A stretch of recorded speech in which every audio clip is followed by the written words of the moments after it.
आम आदमी पार्टी के state campaigning incharge Ashok Tanwar ने अंबाला पहुंचकर अधिवक्ताओं के साथ बैठक की। वह बातचीत के दौरान उन्हें 10 अक्टूबर को होने वाले भव्य मार्च संविधान बचाओ देश बचाओ में बढ़ चढ़कर भाग लेने की अपील भी की। ज्यादा जानकारी देते हुए उन्होंने बताया, न्यायपालिका को मजबूत बनाने के लिए यह मार्च निकाला जाएगा, जो कि एक ऐतिहासिक मार्च होगा और इस मार्च के बाद न्यायपालिका निष्पक्ष फैसला लेगी, वे यह उम्मीद करते हैं। चुनाव को लेकर उन्होंने ये भी दावा किया कि आम आदमी पार्टी न केवल एक राज्य में बल्कि सभी जगह बहुमत से सत्ता में आएगी, क्योंकि आम आदमी पार्टी ने घर घर जाकर एक परिवार बनाने का काम किया है और 2024 में सरकार बदलेगी, क्योंकि मौजूदा सरकार ने हर वर्ग पर कुठारघात किया है और अब जनता जागरूक है। मौजूदा सरकार से आम जनता परेशान आ चुकी है और अब जनता भी चाहती है कि सरकार बदले और आप मजबूती से आगे बढ़ रही है। लोग भी आम आदमी पार्टी की विचारधारा को पसंद कर रहे हैं।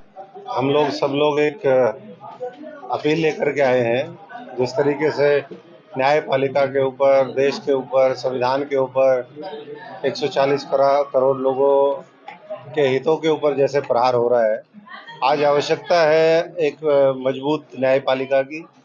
और उसी के लिए आम आदमी पार्टी के हमारे साथी मोक्ष श्रीजा जी जो लीगल सेल के अध्यक्ष हैं, चित्रा जी और सभी हमारे पदाधिकारी वो यहाँ पर आए हैं अपील करने के लिए। 10 तारीख को संविधान बचाओ देश बचाओ मार्च वो पटियाला हाउस से लेकर के सुप्रीम कोर्ट जाएगा और हजारों की संख्या में हरियाणा से, क्योंकि 1.5 लाख वकील पंजाब और हरियाणा बार के हैं, चंडीगढ़ में जो एफिलिएटेड है सारे, और भी पूरे देश के अलग अलग हिस्से से वहाँ पर साथी आएंगे।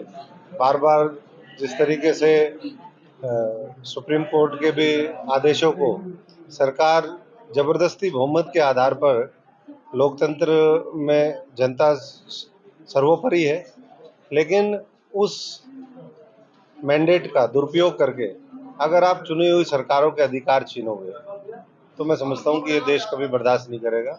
उसी को लेकर के ये मार्च है और अपने आप में ऐतिहासिक होगा और इससे और निष्पक्ष होकर के बोल्ड डिसीजन न्यायपालिका ले, ये हम सब लोगों की उम्मीद है। सब इंडिया में क्या आम आदमी पार्टी रहेगी या अलग होगी? क्योंकि पंजाब में भी कांग्रेस ने मना किया है और हरियाणा के अंदर भी बस आप मना कर चुके हैं कि किसी से कोई गठबंधन नहीं रहेगी। आम आदमी पार्टी तो इंडिया में भी रहेगी, भारत में भी रहेगी, हरियाणा में भी आएगी, अम्बाला भी आएगी, पूरे देश के घर घर में हम लोग जा रहे हैं, परिवार जोड़ने में लगे हुए। तो इसलिए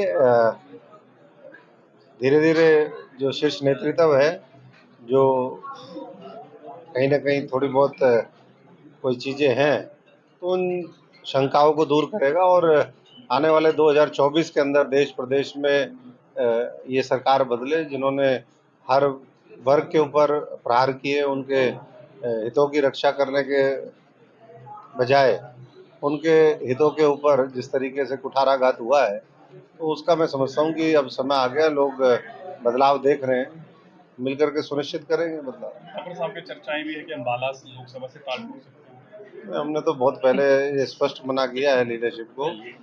बाकी ये जो भी साथी यहाँ पर लड़ेंगे, हम उनके लिए सब लोग मदद करने के लिए पहुँचेंगे। और इतना जरूर है कि अम्बाला में अगली जो जीत होगी वो आम आदमी पार्टी और हमारे जो साथी लगे हुए हैं, अलायंस होगा, बहुत अच्छी बात है। लेकिन आम आदमी पार्टी जमीनी स्तर पर, चाहे वो विधानसभा हो चाहे लोकसभा हो, दोनों की तैयारियां करने में लगी। देखिए, स्टेट की लीडरशिप के अपने विचार हो सकते हैं, लेकिन ये गठबंधन तो पूरे देश के स्तर पर है और देश के स्तर पर है। अगर आज आम आदमी पार्टी की सरकार दिल्ली और पंजाब में है और अगर कोई ये सोचता है कि वहाँ तो सीटें मिल जाएं, लेकिन जहाँ वो नहीं है वहाँ हम उनके साथ कोई समझौता ना करें, ऐसा नहीं होता। ये होलिस्टिक होता है और ये सारी चीज़ों का तालमेल। आज आम आदमी पार्टी राष्ट्रीय पार्टी बनी है, पूरे उत्तर भारत में हम लोग चुनाव लड़ रहे हैं, पूरी मजबूती से आगे बढ़ रहे हैं। लोगों को आम आदमी पार्टी की विचारधारा, उसका नेतृत्व, उनकी नीतियाँ, जो लोगों को मजबूत करने वाले उनके कार्यक्रम है, चाहे वो 300 यूनिट फ्री बिजली का मामला हो, अच्छे स्कूल और अस्पताल बनाने की बात हो, और जो दिल्ली का मॉडल अब पंजाब मॉडल बन गया है, आने वाले समय में देश का मॉडल बनेगा, हरियाणा के लोग भी चाहते हैं। तो ऐसे में उसको मैं समझता हूँ कि सब लोगों को मजबूत करना चाहिए और उसी से सबकी ताकत बनेगी। अगर वोटों का विभाजन रहेगा तो ये बीजेपी के कहीं ना कहीं एडवांटेज में है। आज भी कोई बीजेपी ऐसा नहीं है कि अकेले उस मजबूत स्थिति में है। उनके पास क्या है, देश में नेशन वाइड अगर हम देखेंगे 35-40% के बीच में वोट है। आज भी 65 से के आसपास प्रतिशत वोट वो उनके खिलाफ खड़े हैं।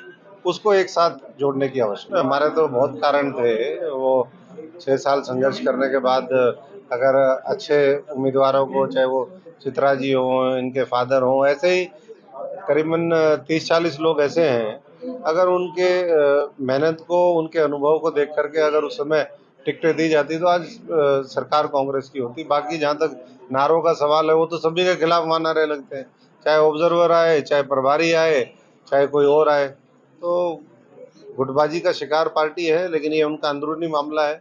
आम आदमी पार्टी अपने काम में लगी हुई है। जमीनी स्तर पर हम मजबूत हमारा संगठन तैयार करें और वो अगले 15 दिन में तैयार हो जाएगा। 2.5 लाख पदाधिकारी हमारे वार्ड स्तर पर, गांव के स्तर पर वो तैयार होंगे और वो बदलाव के प्रहरी बनेंगे।